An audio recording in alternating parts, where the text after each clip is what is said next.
మొత్తం మీద ఇటాచి ఉచిహ చనిపోయాడు. ఇక వాడి కళ్ళు కూడా ఉండవు. ఇక ఇడన్ లీఫ్ని కాపాడటానికి ఎవడు ఉండడు. మన ప్లాన్ ప్రకారం ఇడన్ లీఫ్ని అంతం చెయ్యొచ్చు. కానీ ఒక్కటే, ఆ ఇటాచి గాడు పోతూ సాస్కేలో యమతరాసుని యాడ్ చేసి వెళ్ళిపోయాడు.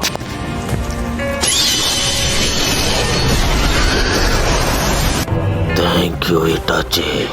నువ్వు ఇప్పుడు నీ తమ్ముడి చేతులు నా గురించి చనిపోయినందుకు. ఎందుకంటే నువ్వే కానీ బతుకుంటే ఇడన్ లీఫ్ను ముట్టుకుని ఇచ్చేవాడివే కాదు.